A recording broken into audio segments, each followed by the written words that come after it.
India's over the moon, quite literally.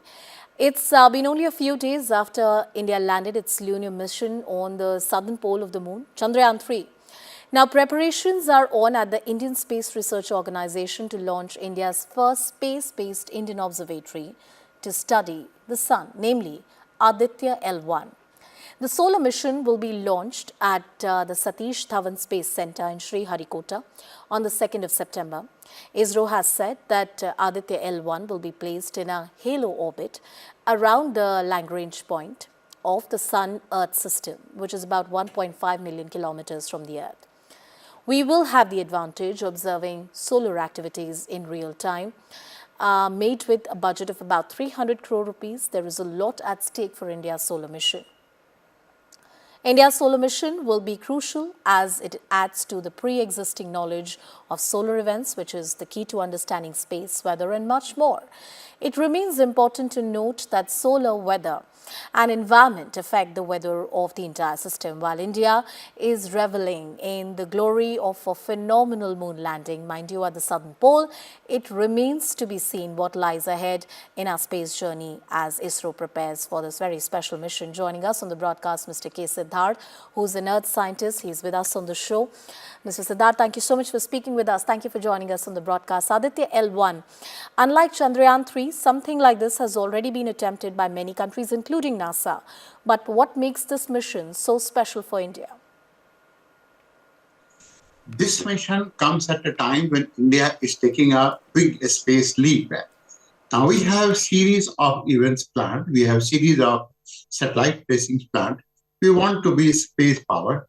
We want to control the astropolitics, that is space politics or cosmopolitics. We also wanted that when we send our next missions, we go to face a minimum amount of a deterrence as far as nature is concerned, physics is concerned, as far as sun is concerned, as far as any disaster is going to be concerned. We also wanted that we must go on to study a lot of things about which we are not informed properly by the international agencies that affects our weather and so on. So what we did was we planned a mission that will go on to go just 1.5 million kilometers above the Earth, not close to the Sun, because it is 1/10 of the distance that is going to be Sun.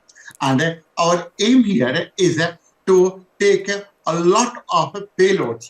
These payloads will be helpful to us in the understanding of the solar flares. Now, solar flares are significant because they affect the magnetic storms on the Earth. These magnetic storms may affect. Why is it that Tibet is going to be getting heated more? They may going to affect the location of the jet stream. And mind it, it was the location of the jet stream this time, which was largely responsible for the movement of the monsoonal trough. And movement of the monsoonal trough was the basic cause behind so much amount of rains in Himachal Pradesh.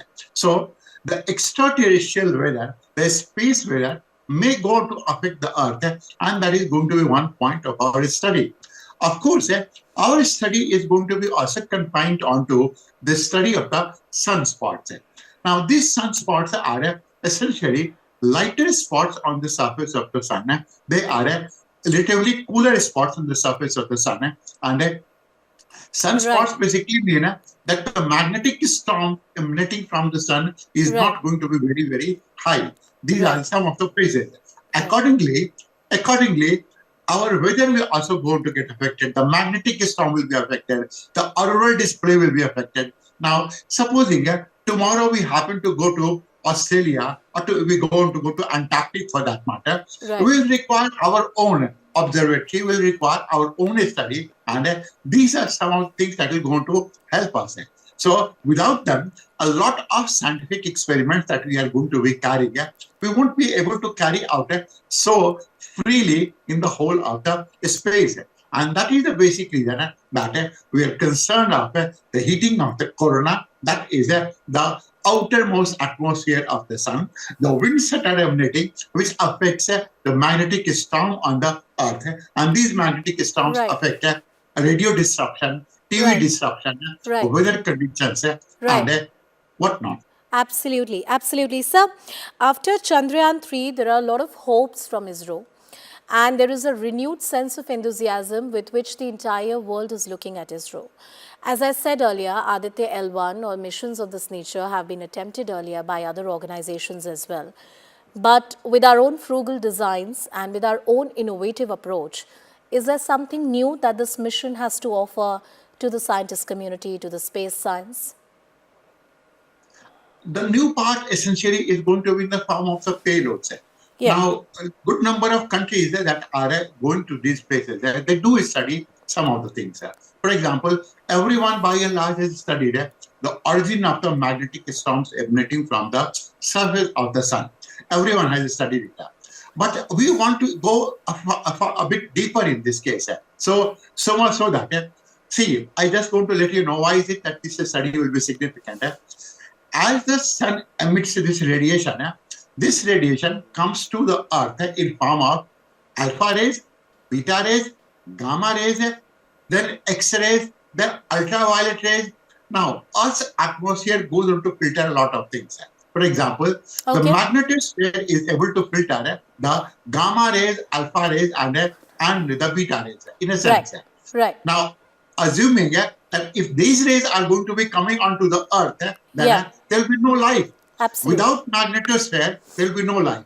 So this is going to be affecting those components emanating from the sun that will go to affect, that will go to study one layer of our atmosphere, and that is magnetosphere. So this is going Magnetosphere. one Yeah. component of it. The very important sphere that we must understand, as the learned scientist is pointing out. Mr. K.Siddhartha, thank you so much for your time. Thank you so much for joining us on the broadcast and explaining what exactly Aditya L1 has to offer.